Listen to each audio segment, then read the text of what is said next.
Welcome back to the channel. Appreciate you being here.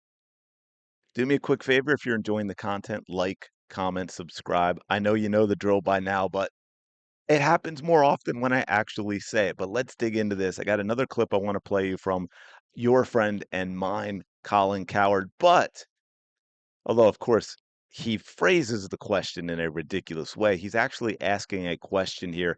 And the answer is kinda interesting and had me digging a little bit, so it's something I definitely think that we need to talk about, and I'm really curious what y'all think as well, so let me know in the comments after you check this out, but let's dig into this. Of course, he does smear Jalen in the question.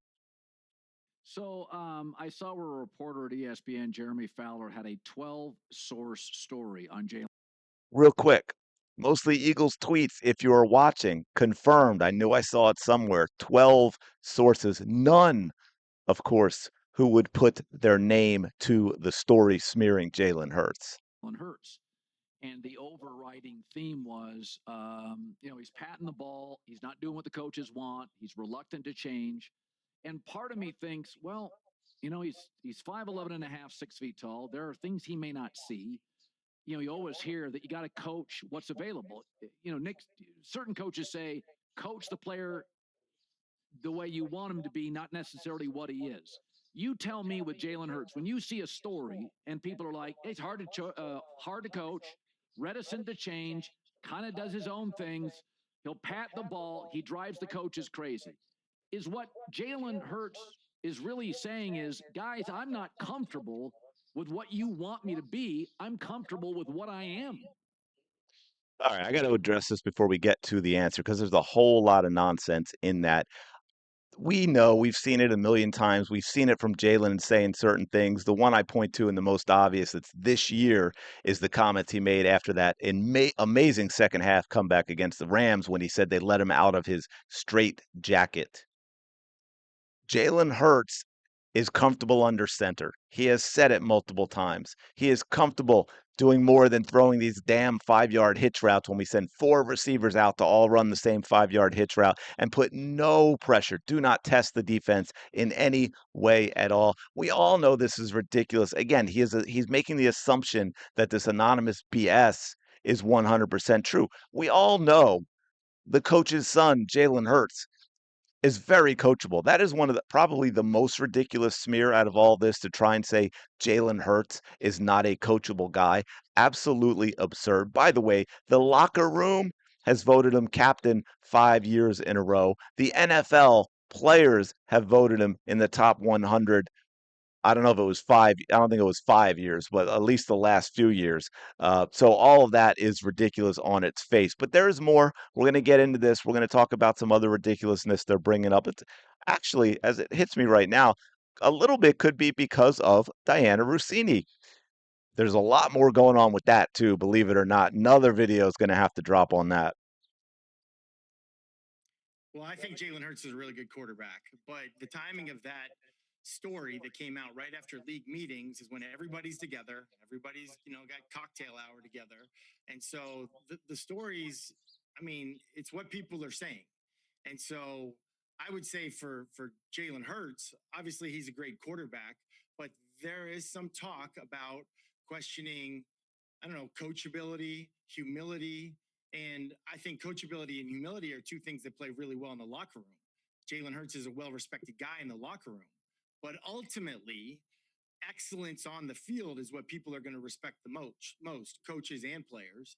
And so I think that this has been a little bit of an attack on him.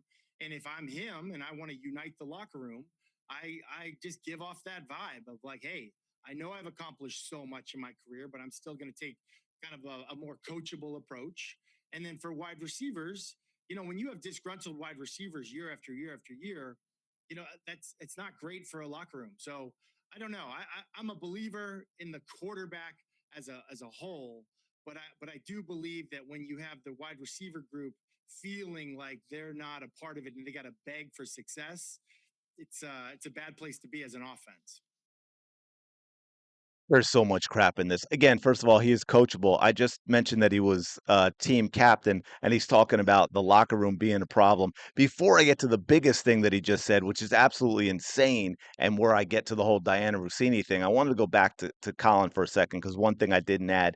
Um, you do actually, while you try and do different things, you do actually have to coach to what your player is comfortable with. That doesn't mean you can't add any. This is any player. This is not a Jalen Hurts thing. The greatest coaches maximize their players' strengths and minimize their weaknesses. Great example for Philly fans, Randall Cunningham. What's his name? Let me know in the comments. Damn, I forget which coach came in. I don't think it was Kotite. I don't think it was Ray Rhodes. Came in, tried to make Randall a short slant West Coast offense quarterback. Not at all Randall's strength. Rocket arm, great accuracy on the intermediate and deep throws, but he did have a windup, right? So he was going to struggle with those quick short slants because of the time it took for him to get rid of the football. They get rid of him. He struggles with it. They get rid of him because they don't coach to his strengths. Goes to Minnesota, all pro, right? Monster seasons in Minnesota because they played to Randall's strength. They ran an offense that ran to Randall's strengths. Philadelphia Eagles aren't doing that. It's absolutely ridiculous. Now let's get in disgruntled wide receivers every year. What the hell are you talking about? Why? Because Rossini tweets, dirty Diana Rossini tweets AJ Brown's upset and wants to be traded 18 times a day the entire season because she's banging Mike Vrabel and wants AJ to go to New England?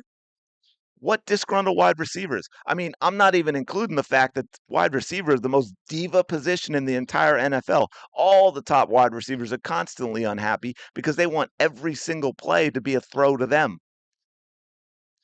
Chad Johnson doesn't have the respect for me to go with that dumb Ocho Cinco anymore after his whiny bitch ass performance with regard to Diana Rossini. There was a diva always complaining. Michael Irvin and I respect. You think he wasn't complaining? Des Bryant, Terrell Owens, they all complain, all the top wide receivers. I haven't heard anything other than Diana Rossini talking about AJ Brown. Okay, so we're going to cover that here in a second, but just to make sure we all know what's going on with the. I lost my mouse, guys. What's going on here? All right, I got it. Just so we know, in the last 5 years, Jalen Hurts is eighth in passing yards, which I mentioned. But I want to take a look at a couple of other things here as well that you can see. Look at this is 2024, right? People talk about the bad passing in 2024. Jalen Hurts wasn't very good. One, they had Saquon Barkley, which is why you see, if you look at this list, we got to go all the way down to 22 to find the Jalen Hurts pass attempts. Okay. He was 22nd in the league in pass attempts. You think that's going to, I don't know, minimize his yards? And it's not because he's not a good quarterback or didn't play well. It's because they had Saquon Barkley. Let's check this out. He was average yards per attempt was 8.4, which I believe was top 10. Intended air yards per pass attempt, 7.8. Let's look at these top guys up here. Okay. That's much higher than Joe Burrow's 7.1. What this means is Jalen's throwing the ball down the field, right? These are passes, the air yards of the pass, not the yards after catch stuff. This isn't throwing screens or, you know, wide receiver screens, whatever it is. This isn't short stuff with yards after. He's ahead of Aaron Rodgers, who's 6.8, a full yard. Patrick Mahomes, 6.2. He's crushing all these guys. Geno had a great year that year, right? Pro Bowl, 6.8. Baker, 7. Bo Nix, 7.3. Caleb Williams just edges him at 7.9. Kyler Murray, 6.8. Jared Goff, 6.3. Matthew Stafford, 7.1. He's ahead of all of those guys in air yards per pass attempt. How about completed air yards per pass attempt? That matters, right? 6.2. Oh, ahead of Burrow, ahead of Mahomes, ahead of Rodgers, ahead of Geno Smith, ahead of Baker Mayfield, ahead of Bo Nix, ahead of Caleb Williams, which is bad considering Caleb was actually throwing it down the field further, ahead of Kyler Murray, ahead of Jared Goff, ahead of CJ Stroud, ahead of Matthew Stafford, ahead of Justin Herbert, ahead of Josh Allen, ahead of Jalen Daniels, ahead of Lamar Jackson. So he's throwing the ball down the field further. He's completing them more, right? Now, completed air yards per pass attempt, 4.2, tied with Burrow, ahead of Rodgers, ahead of Mahomes, ahead of Geno Smith, ahead of Baker Mayfield, ahead of Bo Nix, ahead of Caleb Williams, ahead of Kyler Murray, ahead of Jared Goff, ahead of CJ Stroud, ahead of Matthew Stafford, just edged out by Justin by 1/10 of a yard, ahead of Josh Allen, ahead of Jalen Daniels. This is absolutely wild that we are having these conversations about Jalen Hurts. All right, this is running a little long. I kind of rattled off too many names. I hope I didn't annoy you there, but it's kind of wild when you look at the narrative around Jalen Hurts and then the reality when we break it down. But I just wanted to go back to this disgruntled wide receiver thing, even though, again, all we've heard is about A.J. Brown. But despite the limited pass attempts, you saw 22nd in the league in pass attempts, despite obviously very efficient production. Devontae Smith is over 1,000 yards in 3 of his 5 years. The other two were 916 and 834. For that 834 year, he only played 13 games, and if he had played 16, he would have again hit 1,000 yards because his per game average was high enough to do so. In fact, the per game average in that 834 year was higher than one of his 1,000-yard seasons, okay? A.J. Brown has 4 1,000-yard seasons out of his 4 seasons in Philadelphia. And Devontae's 3, I said 3 of 5, but 3 of them came in the last 4 years. He didn't do it his rookie year, and the one he missed was that one I just mentioned with the 800 plus. A.J. Brown has 2 of his 4 years over 1,400 yards. He's got over 5,000 receiving yards in those 4 years. So despite